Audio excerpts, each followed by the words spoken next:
You curious on how to actually read the Pokemon market? Because I am. I am so lost when it comes to this Pokemon investing stuff from time to time. So I scour YouTube's best PokeTubers in search for answers. I found one for you guys. I haven't watched this video yet, but it is titled just that. Let's get into this video. Let's react. Market fundamentals, supply and demand. We're talking about the current quantity you see listed on TCG Player, how that drives human psychology, how that drives and then in turn drives market fundamentals and market dynamics here. Again, I know this is not super exciting stuff, but I urge you, this is the kind of stuff when I talk about making, fundamental choices about whether we should buy a product, whether we should sell a product, hold on to it, whatever, what have you.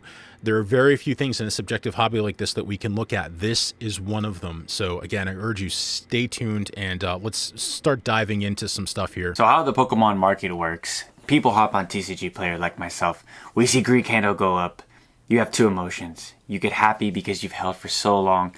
You've been buying in at the bear market, or you FOMO and buy in. We've all done it. I've done it as well. I've FOMO'd into some illustration rares that I know I shouldn't have bought. I just thought that they were gone and I'll never be able to grab them again. They eventually came back down. So lessons learned, we all do it. So let's level set something real quick before we get into too deep into this. The depth of market that we talk about on TCG Player is just that. It's a willingness of people to sell. It's not a representation of sealed population. You can't use it like that. And you can't, there's some people out there, I've heard of some PokeTubers falling into this trap saying, hey, look, there's 50 boxes listed online. It's selling at 2 boxes a day. So we have about 2 months left of product before there's nothing left on TCG Player. That's not how this works. This is much more dynamic than that. The demand and supply and the represented and the price that comes from that, right, is going to pull both buyers into the market and sellers into the market. So quick example of this is if a product is, and it doesn't always work this way, but if a product is cheap, usually that's going to, and it's in demand, people naturally want it. Generally speaking, that's going to bring more demand into the equation, right? So let's take, I don't know, Surging Sparks Booster Box. Let's take Destined Rivals. Destined Rivals is about $230, $240 a box right now, right? If that box got below $200, that would immediately bring a lot more people into the market. You would typically increase the amount of demand, right? So the willingness for me to buy a product is not just whether I like it or not, but it's whether it's affordable in my price range, if there's perceived value there.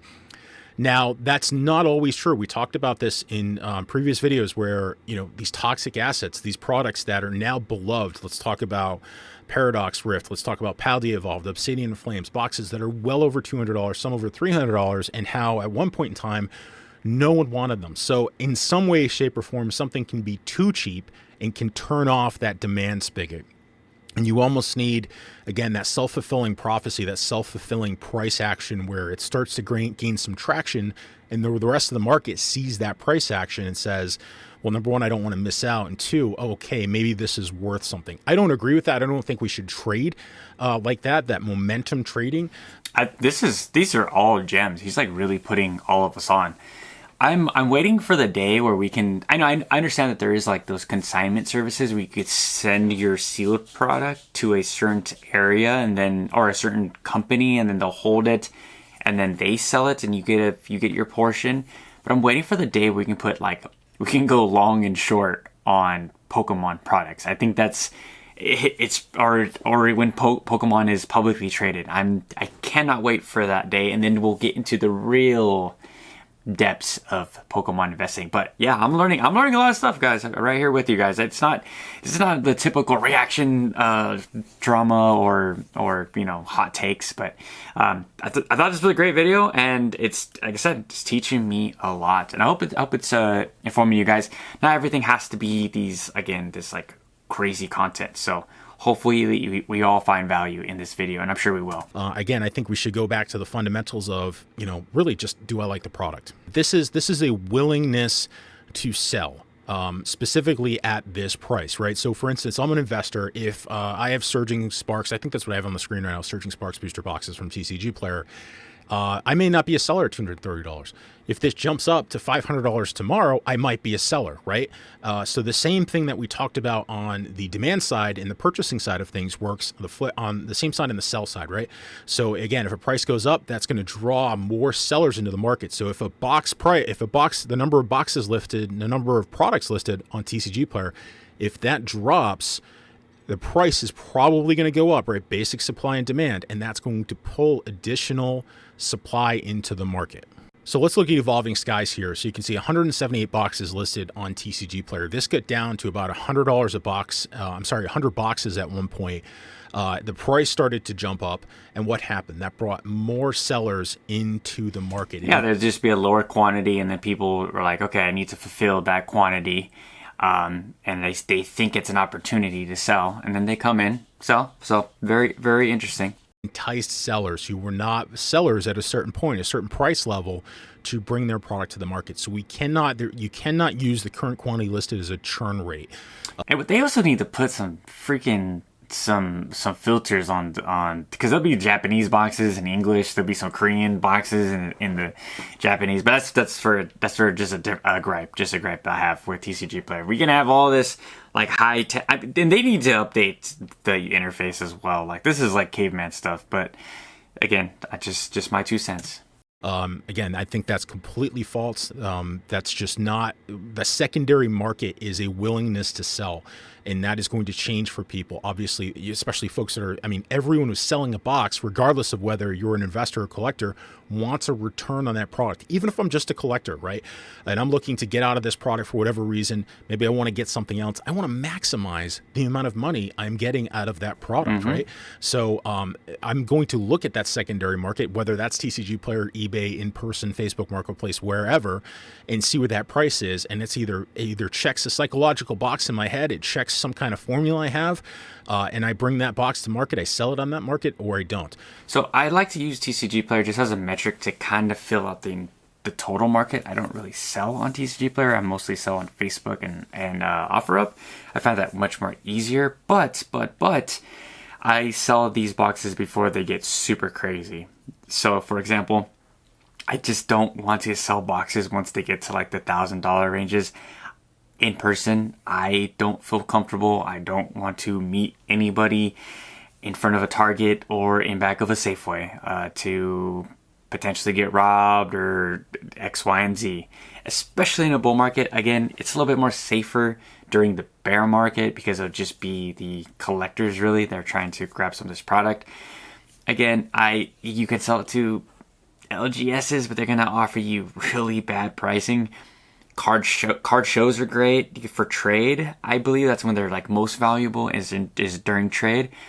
But TCG Player is for me, it's just to look at the charts and kind of get a census of the market. But let me know if you guys sell on TCG Player.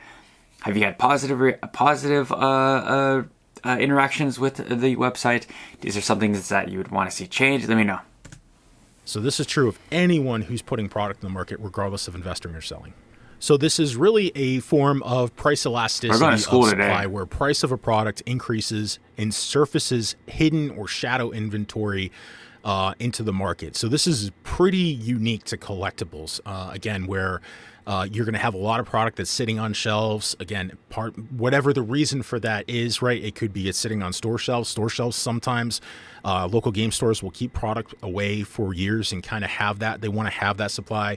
I have a local game store who has packs from just about every set of Magic ever to have existed. And you could also like we use in stocks and crypto like the fear and greed index. So I think right now we're just like in extreme greed. Everyone's either holding on to all their sealed product and they are not letting this thing go. They're as these prices get higher and higher, people are still not selling. Again, I think right now it's a giant game of hot potato, and the potato is really, really hot in a lot of these Pokemon investors' hands, thinking that we're still going to continue to rise time or months over months. But again, I think we're going to see a short-term correction going into these reprints. It's just like he's displaying right here. It's just the basic supply and demand feature of life. When supply rises, prices usually drop. Maybe we see a rise in price. Obviously, we're going to see a rise in price for the Mega Set Generation 10. MSRP constantly goes up and up. What will that do to rip and shippers? What will that do to investors? And of course, what will that do to scalpers? You thought I was going to say collectors, scalpers. Is the juice going to be worth the squeeze down the line? And they have a massive stockpile. They will not sell the boxes. It's specifically for packs. There's a number of reasons to do it, but obviously some of these stores want to capitalize on that future growth of the products. Most of them are so capital constrained, they can't do that. They need to turn and burn through products so quickly. They can't wait for it to appreciate. They need to capture that margin and that volume of moving capital through their market as quickly as possible to be able to free up capital for additional purchases in the future. Yeah, and it's tough. Like I remember a couple of my local LGSs, they would just sit on cases for sets and sets and sets, and then what they would do, they would just hold a few of those sets and have some cases still available for purchase. But man, if you just do that time and time again, especially if you're an LGS, and because the profits are really, really thin, if you just hold a couple sealed cases, time set after set, they're going to appreciate in value big time, especially 5-ish marks. Like I was picking up these Fusion Strike boxes for super cheap. No one wanted these sets. Fusion Strike, Chilling Reign. I went all in on those two sets. Sure, I was opening them up, but I was still collecting and investing into them. So exactly what he's saying. You're gonna see a lot of LGSs and I do believe that they do keep some for future sales. My local LGS, man, when Evolving Skies started to rise, it was like a daily price swing, so it was pretty crazy. But it's going to be very interesting. I say this time and time again, what we're going to see in Generation 10 when it comes to the LGSs. I don't understand how they're still in business with all of the ways to buy and sell cards. Pokemon has to, I believe, and you can watch a bunch of other PokeTubers talking about that own LGSs, right? Mason from Cardinal Gaming, one of my favorite channels, about how Pokemon is just shafting them and not giving them any product whatsoever. Even though they've been so loyal to Pokemon for so many years, I think that's completely ass backwards. I think they should be taking care of first. The gas stations and the Pokemon vending machines, those should all be taken last, because at the end of the day, LGSs are the backbone. We need them to actually play the game. And that's why I think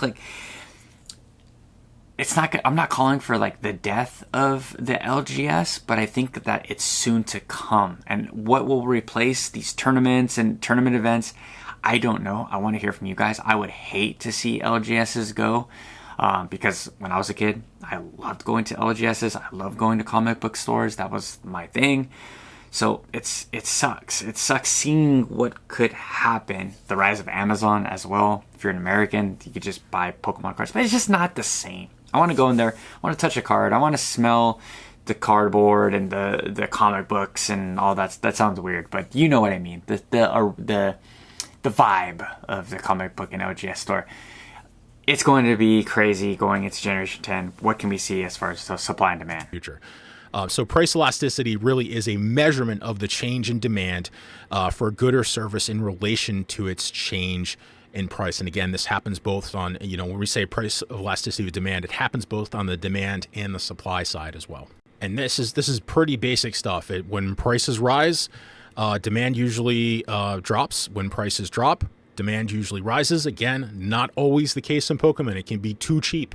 We've talked about that before, right? So if I guarantee you, if the market turns and collapses tomorrow, I'm not saying that's going to happen, but if it did, there are a lot of these products would be perceived as toxic assets if it got to a certain point, which would snowball the selling to the point and which would do what, right? It would continue to push that price downward to the point where no one wanted it. And again, I think that's not how I trade. And I urge people, do not trade that way. Just buy what you love and essentially ignore the price. I love this guy. This guy is awesome. Shout out to Pokemart Market Lab.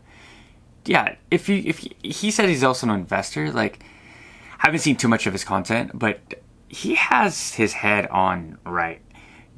Invest and collect what you like, right? If you want to go down the rabbit hole of like being the best investor, I just want to buy sets even I don't believe in, but I know that they're going to do well. Yes, that's a part of being a good investor, right? There's some stocks and cryptos that I don't necessarily see eye to eye with, but I know that they're going to do well. But it's just a little bit different in Pokemon.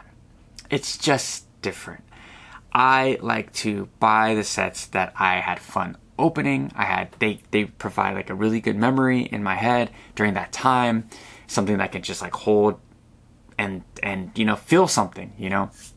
I think that's like the best way to go about even investing, guys. It sounds crazy. I know it sounds crazy because it's all about the profit.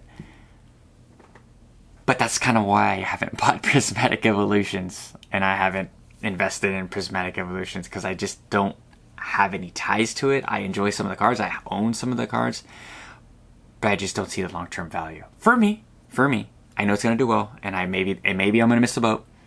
There's what it is. I just can't see it, but that's for another story. I know that, and that's counter to what, human psychology, right? We want that price, like we want to have things that are worthwhile, especially if it's taking up shelf space. It's very hard for people to get over that. But again, if you're buying what you love, that's why I've worked with people, I consult with people on the investing side of things in Pokemon.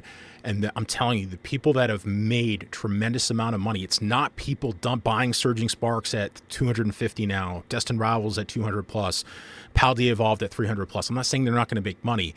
The people that have made oodles, buku bucks as we call it, again, we're buying product when no one else wanted it. That's where most. So I have a Nostalgianomics video coming up, maybe tomorrow. He was saying, he's like, you can pretty much buy any sealed booster box or sealed ETB or whatever he was saying, sealed product, and it's gonna do well over time.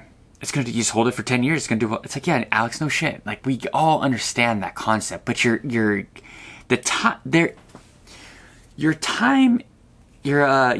buy area, your entry price, is like the most important thing. If you're buying when people do not want it, around MSRP even, and then it slowly starts to appreciate in price, gradually goes up, you're going to make twice, maybe 3, 4 times as much as someone that's just continuing to DCA, because you're never going to really get it down to a good average cost because you've just been buying the entire time, buying so high. Sure, maybe you can make the argument in a 5-year time span, you DCA every week or whatever, you might get down to those levels, but you're still not going to time that exact bottom when nobody wants it. Easier said than done, I understand. But your entry point is very, very important. Most of the people I know who have made money in the stock market, they're buying things that are good, stocks that are good, people who bought Meta and Netflix when it had tanked, knowing these are still good companies with amazing potential, right? But they're just depressed for some reason. That's what you want. You want that wild card factor to be pushing that down, right? Scarlet and Violet, when it first came out, we know what Pokemon does in a macro standpoint over the course of 30 years. Yeah, we know what the sealed product goes up. But this is a perfect example. I want to talk about Paldea Evolved, Mr. P, as you will. I like those cards. I like the Tyranitar. I like the Raichu. I like the Iono. I like the Magikarp. The illustration rares are awesome. Like, it's deep. You could make all the jokes that you want. It's a good set. I thought that it was going to do well over time. I was one of the first people on YouTube to give Paldea Evolved its flowers. I opened a crap ton of Paldea Evolved. Same thing with City Flames. Had a bunch of fun with City Flames. Look where it's at right now. Even though nobody wanted it, everyone crapped on it, saying that it was just a Charizard set. It didn't have anything besides that. I like the trainers. My chase card was Yakumo, the DJ. I thought that card was awesome, and I wanted to just chase that card. Did I pull any of the Charizards? Absolutely not. I pulled the Ninetales. I thought that was my other chase. These sets are... I thought those sets were suppressed for God knows what reason. Everyone wanted to make fun of those sets. I saw opportunity, and it paid off. We absolutely know what that's going to do. So why then would you ignore boxes under $100 a pop? if you know the trend on this product with the upside. What's the downside potential at that point? $0? That means Pokemon's dead at that point. The upside potential to me was too irresistible at the time. And again, to a lot of the people I consult with, it was too irresistible too, and they've made a ton of money. Yeah, it's just like we know what happens with the IP of Pokemon over time. It just gets more and more valuable. Even the sub $100. You guys were laughing at me for buying Battle Styles. Not so funny anymore. You guys laughed at me about Chilling Reign. Not so funny anymore. You guys made tons of jokes about Fusion Strike. Fusion Strikeout has nothing for it. Now, as everybody's favorite said, I just put out a video talking about Brilliant Stars. We're going to leave that there. So again, when supply rises, price usually drops. When supply drops, price usually rises. This is pretty basic stuff, right? And this is really a barometer of market sentiment. So, a decreasing quantity listed on... Okay, we're gonna leave all the stuff down in the comment section down below, but it's just kind of showing, the how to read the market. This is like if you want to be he sounds like people have actual calls with them for Pokemon, which is super crazy, super nuts. But shout out to Poke Market Lab for doing it real. When I hear stuff like this, when I almost fall asleep, I know that this is real investing content. It's not the stuff that gets the loins going and gets your heart rate pumping. It's the actual stuff that things, quantities, supply and demand, maybe even macroeconomics that go into investing in a Pokemon. Oh my gosh, I can't believe I'm saying that. So cringy. If you wanna do well, just buy the stuff that you enjoy. If you like Charizard, just buy Charizard. If you like Jolteon, you just buy Jolteon. If you like Shaymin, buy all the Shaymin booster boxes. And you'll probably do well. But just make sure you get in at the low. I've learned a lot of lessons in the Scarlet and Violet era. Going into Gen 10, I'm going to scoop up all of those early booster boxes, regardless if I like them or not. And then as they go up, I start to weedle. I'm going to weed them out. Weed them out, funnel them into a few of them, sell off. I kind of did that with Sword and Shield. I still have a few boxes I want to move, but weed them out, kind of narrow them down, and then keep only the ones that I really, really want. And then just, Paradox Rift didn't make it for me. Temporal Forces didn't make it for me. I opened a lot of that product. I was like almost sick of it. But they did well for me. They did well. I didn't knock it out of the park or anything, but it was still a pretty good investment. But I'm gonna leave all his stuff in the comment section down below. Thanks for checking this one out with me. Like, comment, subscribe, please, goes a long way. Push this content to more Pokemon lovers like yourself.